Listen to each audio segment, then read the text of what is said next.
비트코인 현물 ETF 승인 기대감에 비트코인이 한 달 만에 25% 넘게 올랐는데요. 그 다음 상승 모멘텀으로 반감기가 주목받고 있습니다. 지금까지 3번의 반감기가 있었는데 이번 4번째 반감기에서 주목해야 할 포인트 3가지는 바로 최근에 비트코인 현물 ETF 승인 기대감에 비트코인이 상승세를 보이고 있는데요. 그 다음으로 주목받고 있는 키워드는 바로 반감기입니다. 그래서 이번에는 내년 반감기에서 주목해야 할 포인트 3가지를 알아볼게요. 비트코인이 한 달 만에 25% 넘게 상승하면서 올해 들어 100% 넘는 수익률을 보이고 있는데요. 금이나 S&P 500, 원유, 나스닥의 상승률과 비교하면 정말 압도적인 수익률입니다. 지난 영상에서도 살펴봤듯이 지금 상승 이유로 가장 많이 언급되고 있는 건 역시나 비트코인 현물 ETF 승인 기대감입니다. 현재 블랙록이 미국 증권 예탁 결전으로부터 비트코인 현물 ETF의 증권 식별 코드를 확보했죠. 그래서 이제 시장에서는 다음 모멘텀은 뭐가 될 수 있냐를 보고 있는데 이와 관련해서 반감기가 주목받고 있습니다. 반감기 개념은 많은 분들이 잘 알고 계시겠지만 간략하게 말씀드리면 비트코인의 채굴량이 절반으로 줄어드는 시기를 말하죠. 하지만 비트코인의 총 발행량은 2100만 개로 정해져 있기 때문에 계속해서 동일한 수량을 채굴할 수는 없습니다. 그래서 지금은 6.25개를 채굴할 수 있지만 내년 4월에는 반으로 줄어들어서 3.125개로 줄어들 예정입니다. 이렇듯 반감기가 발생하면 공급이 줄어들면서 더욱더 희소성의 가치가 올라가는데요. 그래서 비트코인 가격에도 긍정적인 영향을 미쳐왔습니다. 실제로 지금까지 3번의 반감기 동안 가격 상승을 했던 걸 볼 수 있는데요. 그래서 다음 모멘텀으로 주목받는 거죠. 그러면 지난 3번의 반감기 동안 수익률이 어땠는지를 보면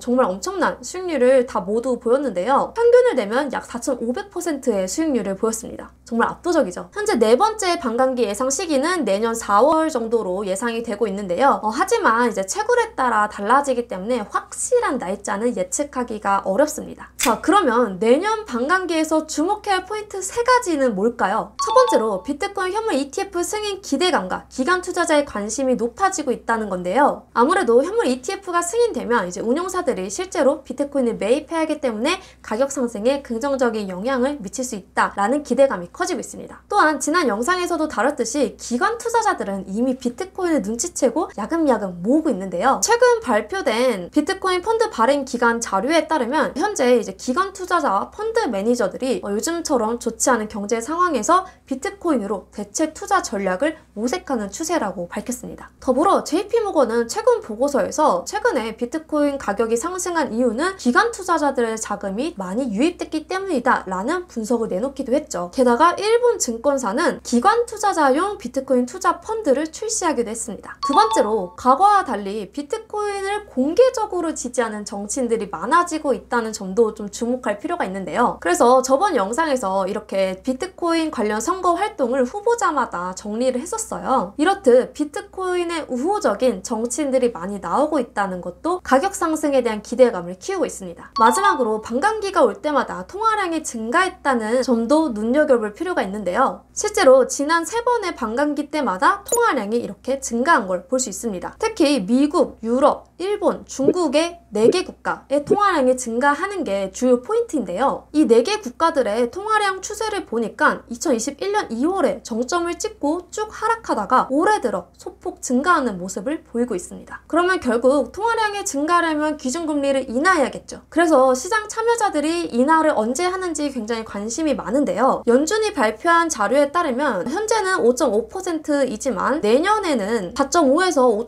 5.5% 사이로 우리가 내릴 거다라고 발표는 한 상황이에요. 하지만 지금과 그렇게 큰 차이는 없기 때문에 너무 많은 기대를 하는 건 상처만 남지 않을까 하는 생각도 드네요. 그러면 내년 반감기 이후에 비트코인 가격은 어디까지 오를 수 있을까요? 이와 관련해서 가장 최근 보고서에 따르면 약 12만 5천 달러까지 상승할 수 있다는 의견이 나왔는데요. 하나로는 약 1억 6천만 원입니다. 그리고 한 애널리스트는 비트코인 가격이 언제 정점에 이를지에 대해서도 예상했는데요. 지난 데이터를 봤을 때 반감기가 지난 이후에 고점에 도달할 때까지 약 519일에서 546일 정도가 걸렸다고 합니다. 그래서 이거를 그냥 단순하게 계산을 했을 때 내년 반감기 이후 비트코인 가격 정점은 2025년 9월이나 10월이 될 수 있다라고 예상했습니다. 하지만 비트코인 가격 전망은 재미로만 보는 거 아시죠? 네, 여기까지 비트코인 현물 ETF 다음으로 비트코인 가격을 견인할 요인으로 반감기에 대해서 알아봤는데요. 그런데 만약 내년 반감기 이후에도 비트코인 가격이 오르지 않는다면 여러분은 어떤 선택을 하실 건가요? 비트코인 반감기 이벤트와 비트코인 가격 급등 사이의 상관관계는 강력하지만 과거에 올랐다고 해서 반드시 100% 오를 거라는 보장이 있는 건 아니죠. 저라면 그럼에도 불구하고